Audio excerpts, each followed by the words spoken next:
जय श्री राधे राधे दोस्तों, आप सभी का आपके अपने YouTube चैनल अध्यात्म भक्ति में बहुत बहुत स्वागत है। आइए आज आप सब सुनेंगे श्रावण मास महात्म्य कथा में 19वें अध्याय की कथा। अब तक यदि आपने पिछले अध्यायों की कथा का श्रवण नहीं किया हो तो चैनल पर वीडियो अपलोड है, आप वहां से जा करके पिछले अध्यायों की कथा का श्रवण भी कर सकते हैं।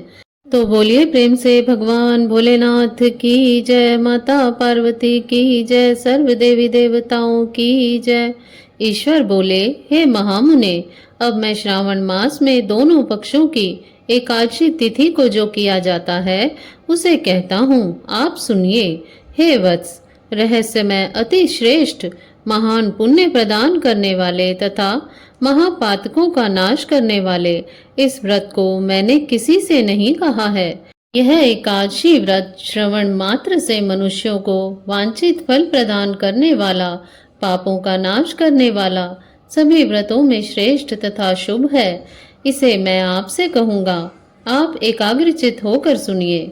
दशमी तिथि में प्रातःकाल स्नान करके शुद्ध होकर संध्या आदि कर लें और वेद वेत्ता, पुराण यज्ञ तथा जितेंद्रिय विप्रों से आज्ञा लेकर 16 उपचारों से देवादिदेव भगवान का विधिवत पूजन करके इस प्रकार प्रार्थना करें, हे पुंडरीकाक्ष, मैं एकादशी को निराहार रहकर दूसरे दिन भोजन करूंगा।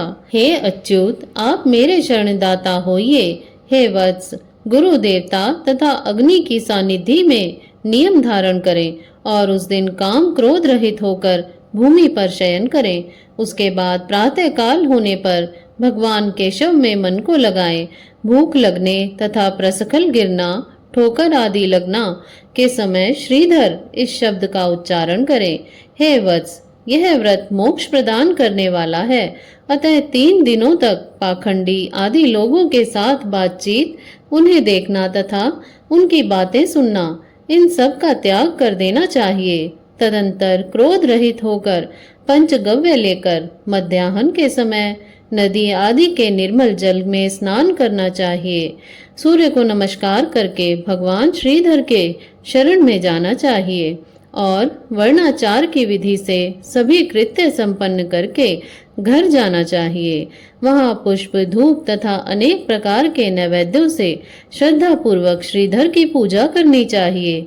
उसके बाद सुवर्ण में पंच रत्न युक्त श्वेत चंदन से लिप्त तथा 2 वस्त्रों से आच्छादित कलश को स्थापित करके और शंख चक्र गदा युक्त देवादिदेव श्रीधर की प्रतिमा स्थापित कर उनकी पूजा करके गीत वाद्य तथा कथा श्रवण के साथ रात्रि में जागरण करना चाहिए। इसके बाद विमल प्रभात होने पर द्वादशी के दिन विधिवत पूजन करके कृत कृत्य होकर बुद्धिमान होना चाहिए। श्रीधर नाम का जाप करें। इसके बाद उन शंख चक्र तथा गदा धारण करने वाले देवादिदेव श्रीधर की पुनः पूजा करें और सुवर्ण दक्षिणा सहित कलश ब्राह्मण को प्रदान करें। उस समय ब्राह्मण को विशेष करके नवनीत अवश्य प्रदान करें। इस प्रकार प्रार्थना करें, भगवान श्रीधर, आज आप मुझ पर प्रसन्न हो और मुझे अच्युतम लक्ष्मी प्रदान करें। हे मुनि श्रेष्ठ, इस प्रकार उच्चारण करके जगत गुरु श्रीधर से प्रार्थना करके श्रेष्ठ ब्राह्मणों को भोजन करा करके अपने सामर्थ्य अनुसार दक्षिणा देनी चाहिए।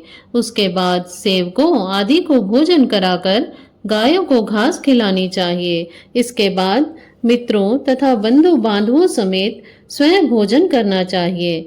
हे सनत कुमार, मैंने आपको यह श्रावण मास के शुक्ल पक्ष की एकादशी व्रत की विधि बतला दी है। इसी प्रकार कृष्ण पक्ष की एकादशी में भी करना चाहिए। दोनों व्रतों में अनुष्ठान समान है, केवल देवताओं के नाम में भेद है। हे जनार्दन, मुझ पर प्रसन्न हो, यह वाक्य बोलना चाहिए। शुक्ल एकादशी के देवता श्रीधर हैं और कृष्ण एकादशी के देवता जनार्दन हैं। हे सनत कुमार, यह मैंने आपसे दोनों एकादशियों के व्रत का वर्णन कर दिया है। इस एकादशी व्रत के समान पुण्य व्रत ना तो कभी हुआ और ना होगा। आपको यह व्रत गुप्त रखना चाहिए और दुष्ट हृदय वाले को नहीं प्रदान करना चाहिए। ईश्वर बोले, हे सनत कुमार, अब मैं द्वादशी तिथि में होने वाली श्री हरि के पवित्रारोपण व्रत का वर्णन करूंगा। पिछले अध्याय में देवी की कही गई पवित्रारोपण विधि के समान ही इसका भी पवित्रारोपण है। इसमें जो विशेष बात है उसे मैं बताऊंगा। सावधान चित्त होकर सुनिए। हे महामुने, इस व्रत के लिए जो अधिकारी बताया गया है उसे आप सुने। ब्राह्मण, क्षत्रिय, वैश्य, शूद्र तथा स्त्री, इन सभी को अपने धर्म में स्थित होकर भक्ति पूर्वक पवित्रारोपण करना चाहिए। द्विज को चाहिए कि तो देवा अवंतुनो यतो विष्णुर विचक्र में पृथ्व्याः सप्तधाम भी, इस मंत्र से विष्णु की पूजा करें। स्त्रियों तथा शूद्रों के लिए नाम मंत्र है जिसके द्वारा वे विष्णु की पूजा करें। इस प्रकार द्विज कद्रुदाय इस मंत्र से शिव जी की पूजा करें। सतयुग में मणिमय, त्रेता में सुवर्णमय, द्वापर में रेशम का और कलयुग में कपास का सूत्र पवित्रक के लिए बताया गया है। सन्यासियों को शुभ मानस पवित्रारोपण करना चाहिए। बनाए गए पवित्रक को सर्वप्रथम बांस की सुंदर टोकरी में रखकर शुद्ध वस्त्र से ढककर भगवान के सम्मुख रखें और इस प्रकार कहें, हे प्रभु, क्रियालोप के विधान के लिए जो आपने आच्छादन किया है, हे देव, आपकी प्रसन्नता के लिए मैं इसे करता हूँ। हे देव, मेरे इस कार्य में विघ्न ना उत्पन्न हो। हे नाथ, मुझ पर दया कीजिए। हे देव, सब प्रकार से सर्वदा आप ही मेरी परम गति हैं। हे जगतपते, मैं इस पवित्रक से आपको प्रसन्न करता हूँ। ये काम क्रोध आदि में मेरे व्रत का नाश करने वाले ना हो।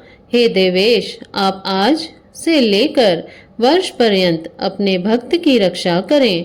आपको नमस्कार है। इस प्रकार कलश में देवता की प्रार्थना करके बांस के शुभ पात्र में स्थित पवित्रक को आदर पूर्वक प्रार्थना करनी चाहिए। हे पवित्रक, वर्ष भर की गई पूजा की पवित्रता के लिए विष्णु लोक से आप इस समय यहाँ पधारें। आपको नमस्कार है। हे देव, मैं विष्णु के तेज से उत्पन्न मनोहर, सभी पापों का नाश करने वाले तथा सभी कामनाओं को पूर्ण करने वाले इस पवित्रक को आपके अंग में धारण करता हूँ। हे देवेश, आप पुराण पुरुषोत्तम, आप मेरे द्वारा आमंत्रित हैं, अतः आप मेरे समीप पधारे। मैं आपका पूजन करूंगा। आपको नमस्कार है। मैं प्रातःकाल आपको यह पवित्रक निवेदन करूंगा। उसके बाद पुष्पांजलि देकर रात्रि में जागरण करना चाहिए। एकादशी के दिन अधिवासन करें और द्वादशी के दिन प्रातःकाल पूजन करें। पुनः हाथ में गंध, दुर्वा तथा अक्षत के साथ पवित्रक लेकर ऐसा कहें, हे देव आदिदेव, आपको नमस्कार है। वर्ष पर्यंत की गई पूजा का फल देने वाले इस पवित्रक को पवित्रीकरण हेतु आप ग्रहण कीजिए। मैंने जो भी दुष्कृत किया है उसके लिए आप मुझे आज पवित्र कीजिए। हे देव, हे सुरेश्वर, आपके अनुग्रह से मैं शुद्ध हो जाऊं। इस प्रकार मूल मंत्र से संपुटित इस मंत्र के द्वारा पवित्रक अर्पण करें। उसके बाद महानैवेद्य अर्पित करके निरांजनकार प्रार्थना करें और मूल मंत्र से घृत सहित खीर का अग्नि में हवन करें। इसके बाद इसी मंत्र से पवित्रक का विसर्जन करके इस प्रकार बोले, हे पवित्रक, वर्ष भर की गई मेरी शुभ पूजा को पूर्ण करके आप विसर्जित होकर विष्णु लोक को प्रस्थान करें। इसके बाद पवित्रक को उतारकर ब्राह्मण को प्रदान कर दें अथवा जल में विसर्जित कर दें। हे वत्स, मैंने आपसे श्री हरि के इस पवित्रारोपण का वर्णन कर दिया है। इसे करने वाला इस लोक में सुख भोग कर अंत में वैकुंठ प्राप्त करता है। इस प्रकार श्री स्कंद पुराण के अंतर्गत ईश्वर सनत कुमार संवाद में श्रावण मास महात्म्य में उभय एकादशी व्रत कथन और द्वादशी में विष्णु पवित्रारोपण कथन नामक 19वां अध्याय पूर्ण हुआ। तो बोलिए प्रेम से भगवान भोलेनाथ की जय, माता पार्वती की जय, सर्व देवी देवताओं की जय। इसी प्रकार से ज्ञानवर्धक जानकारियां प्राप्त करते रहने के लिए व्रत पूजा आदि के बारे में जानने के लिए तथा कथा को श्रवण करने के लिए यदि आप चैनल पर पहली बार आए हैं तो चैनल को सब्सक्राइब कर लें ताकि आने वाली वीडियो की नोटिफिकेशन आपको समय से मिलती रहे। वीडियो को लाइक करें, शेयर करें। सुखी रहें, स्वस्थ रहें। जय श्री राधे राधे। धन्यवाद।